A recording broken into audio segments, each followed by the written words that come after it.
Thank you. How's everybody doing today?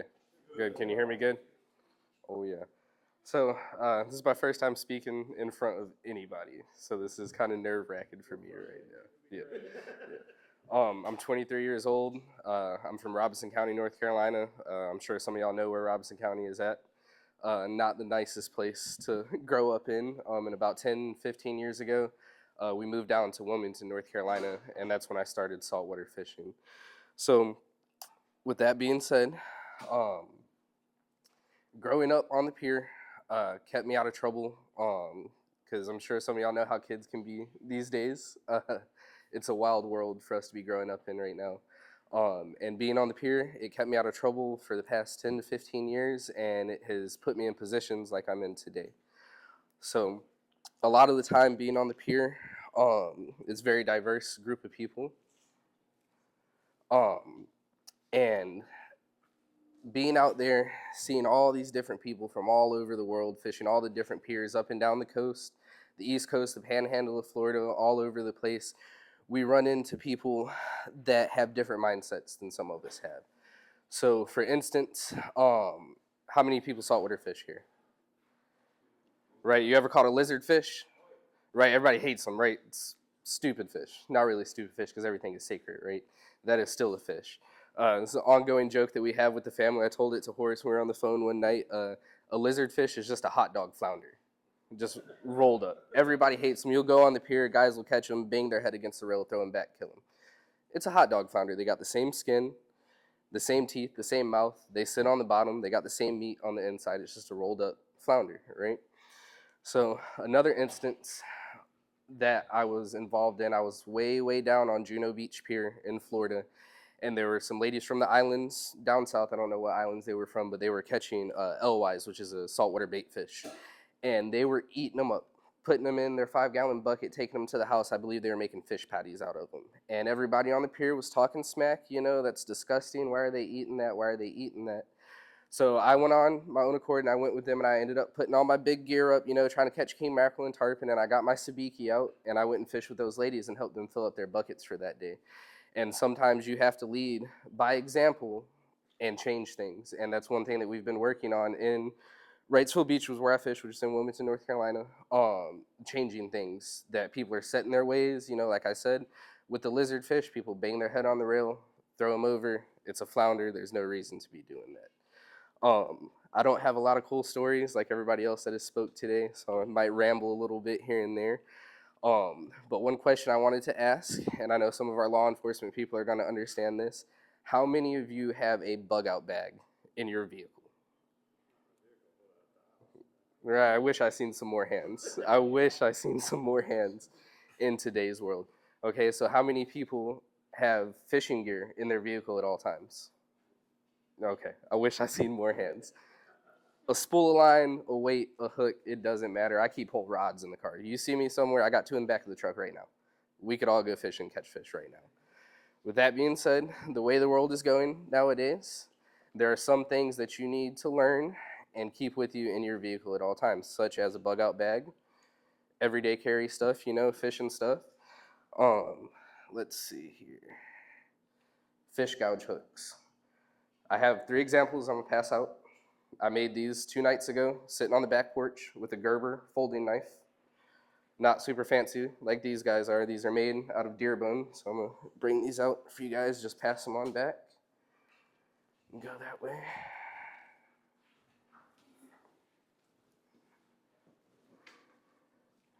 That small piece of bone is the difference between life and death in a situation. If you were stranded somewhere, God forbid that would ever happen, but we know that it happens. We've seen it on TV, we've seen it on the survival shows, and something as small as that will save your life. Different for my people, for the Tuscarora Nation, because that was a way of life for us for many, many, many, many years, thousands of years, per se. And that is honestly my first time making those. I've never made them before. And there's a thing that we have called DNA markers. And it doesn't matter where you're from across the globe, you are indigenous to somewhere. And your people lived indigenously, right? So there's DNA markers in your body that if you go and research where your people are from, and look, for instance, maybe they were basket weavers, sit down and try and make a basket.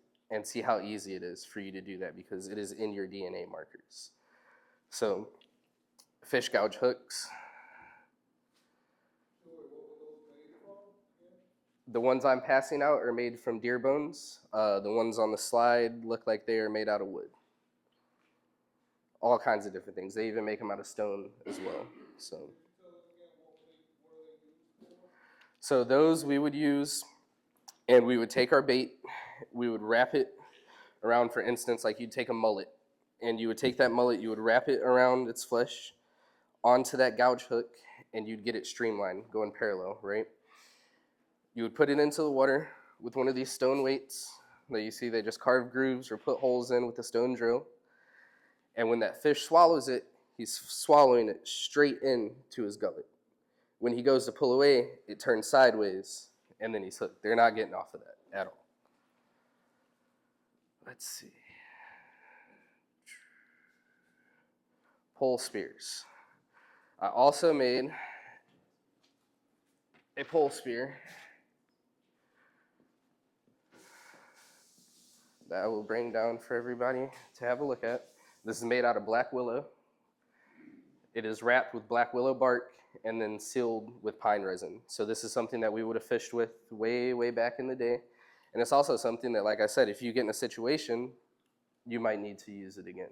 You know what I mean? So again, a Gerber folding knife in the backyard of my house 2 days ago, I was able to make this. And it's the difference between life and death.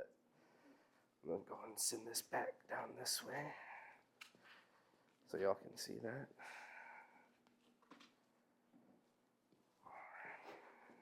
I'm going to set it right here.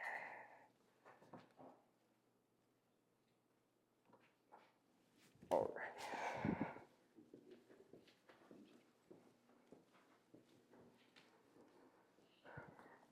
So these next couple slides, you're going to want to take notes for because they are very important. Plants used to stun or kill fish. There's a bunch of different things. I tried to keep it things that were native to us pre-colonization before they came over here on the boats. There are so many good plants that are here now that were introduced to here and have now been naturalized. Like mullein. I don't know if anybody's familiar with mullein. It's good for your lungs. When you get sick, you can smoke it, make a tea out of it. It also stops fish from breeding. So therefore, you're able to harvest them out of whatever creek or body of water you're fishing.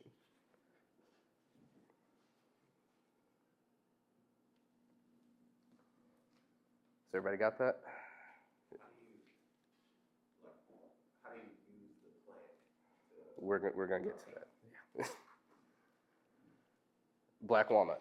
Black walnut husk contains the compound jugalone, which stuns the fish. It interferes with their breathing that causes them to float to the surface. So you would take the husk of these black walnuts, which the government is trying to ban for some odd reason because they're super good for you. You would crush it up. You would introduce it to your body of water. So for instance, this creek that's out back, it stuns the fish. It messes up their swim bladder. So therefore they would float to the surface, and you would take that pole spear. Easy pickings. They're floating on top of the water.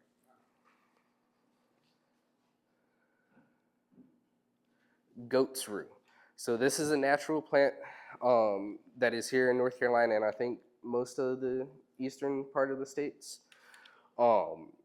When they came over here on the boats, a lot of the people thought that it would cure their goats from being ill, so they ended up calling it goat's rue. It has another chemical in it that is called rotenone, and it is a deadly poison to fish, and it acts in the same way. So with this, you take the roots of the plant that are under the ground, and you would do the same thing. You crush it up, introduce it to the water, pole spear.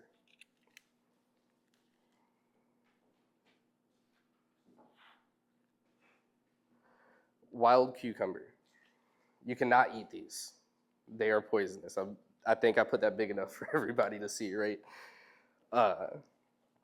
Again, the same. There's two main chemicals in most plants that you can use for fishing.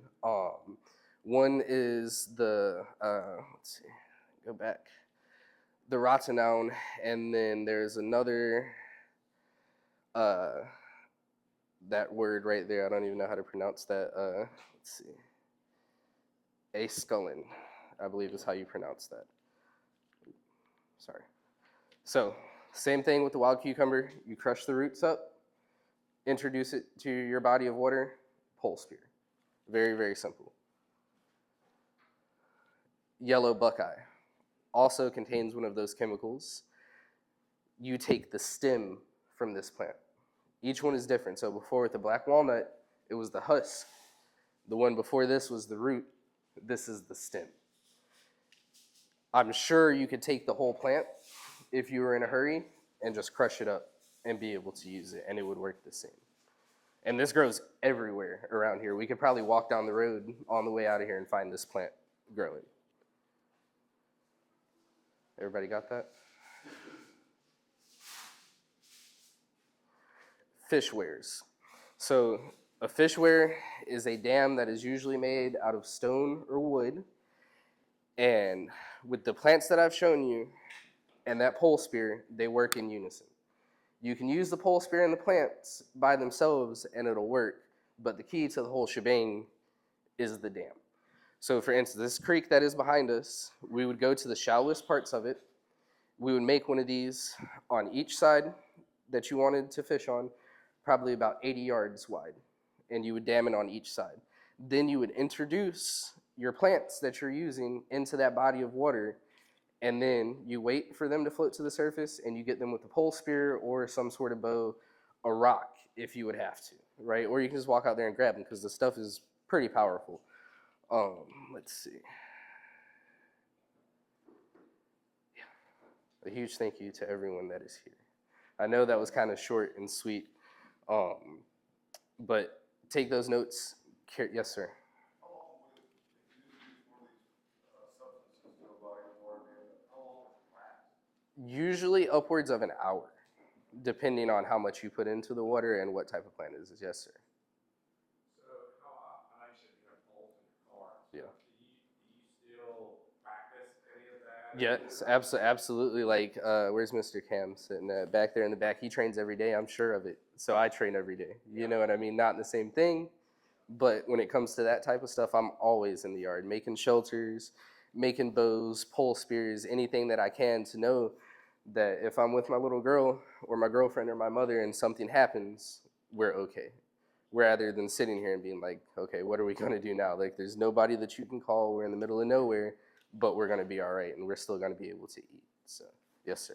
When you introduce the plant to the water, how long does it last an hour? How quick is that reaction? Usually 10 to 15 minutes. Yeah. If it's still water, it will kind of float in that general area where you put it. Like the creek here behind the barn is tidal. So if you did it on an outgoing tide or ingoing tide, it would carry it the length of this creek going all the way out. And then you get into sustainability. So you really wouldn't want to do that and kill everything in the creek, because you're going to want to come back and catch fish again. So, yeah. Any other questions? As far as legalities, if we were just to go now and do it, I know that mullein, you can use the seeds from the mullein plant, has one of those chemicals in it, and it is illegal to do that now. But in a survival situation, I'd rather be alive than worry about somebody's law, right? So, as far as the other ones that I showed, I'd assume it would be the same as the mullein, that it would all be illegal for if we were to recreationally go out and fish and harvest fish for dinner. But if we're stuck on the side of a mountain somewhere, yes, sir. I'm so glad your presentation was short because I have like 15 different questions. Yeah. Hey, I was making sure it was short. Mama's got elk meat in there. I'm ready to eat, man. How much, I mean, it probably depends on which plant you're using, but how much of it are you talking about for how big of an area? Yeah, so it would vary depending on, for instance, if we were talking about fishing up in Cherokee for trout, those tiny little streams, 4 or 5 plants, versus here in this big creek, it would take 4 or 5 of us to go and gather 10 to 15 plants apiece and then introduce them into the waterway. So.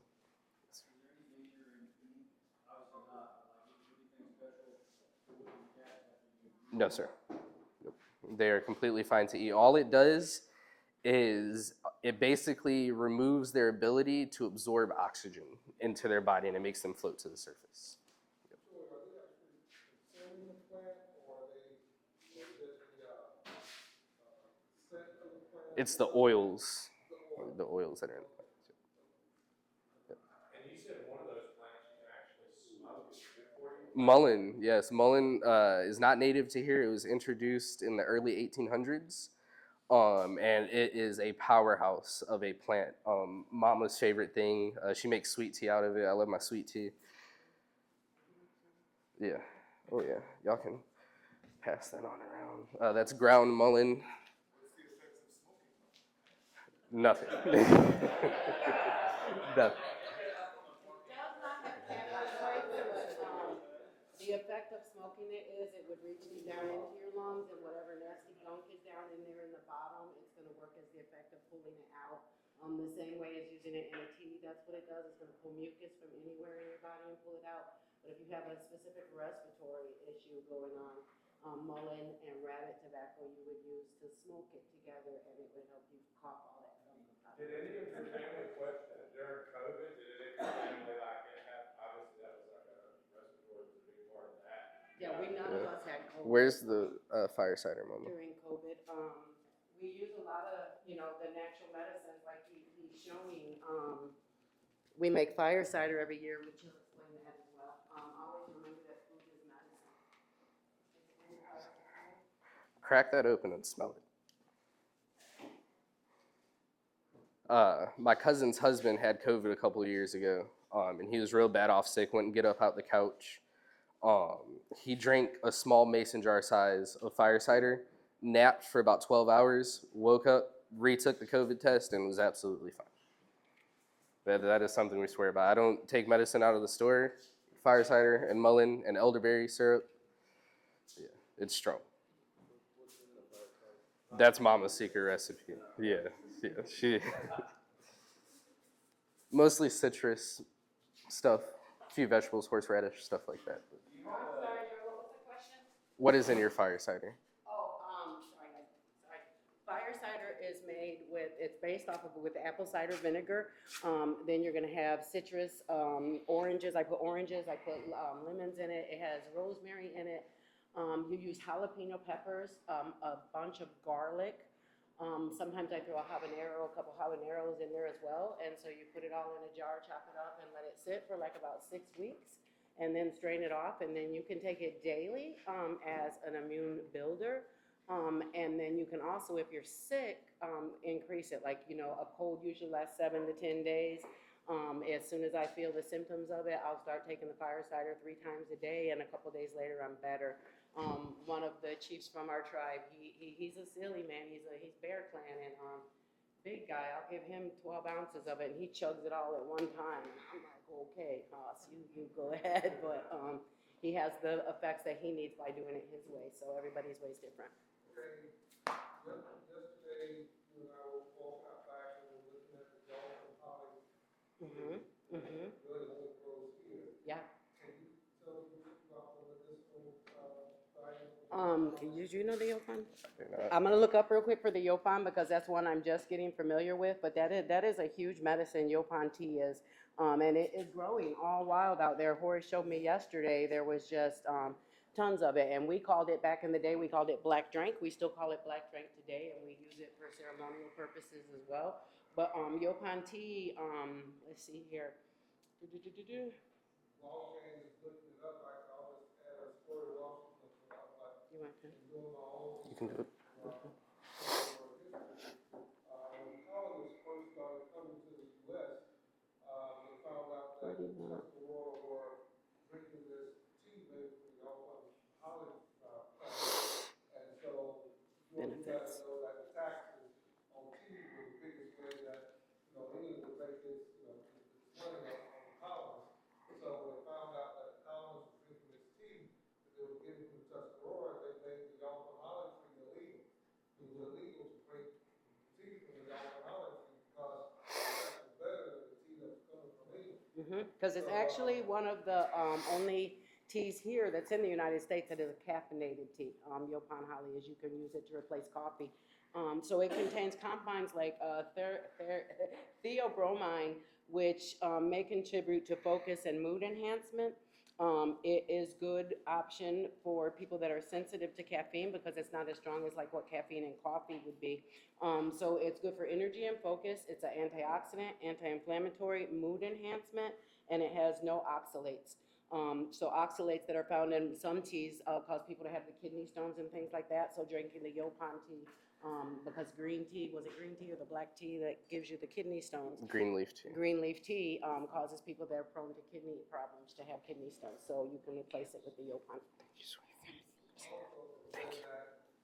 The leaf, yes, the bark, no, the bark was also used by indigenous tribes here as a hallucinogenic. So. That's a secret. The bark is.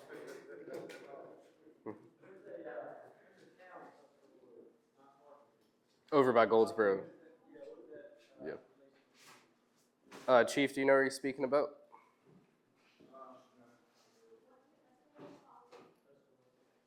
Yeah, I think that's the one out by Goldsboro. Yeah. I believe I'd have to double check my map, but I believe we had a village site that was there. Yeah. Yeah, it's not far at all.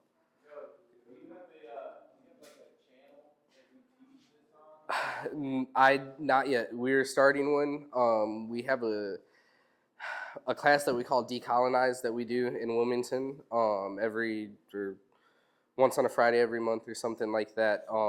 And it's through Mom's 501c3 Eastern Woodlands Protectors on Facebook and YouTube is where all this is going to be. Eastern Woodlands Protectors.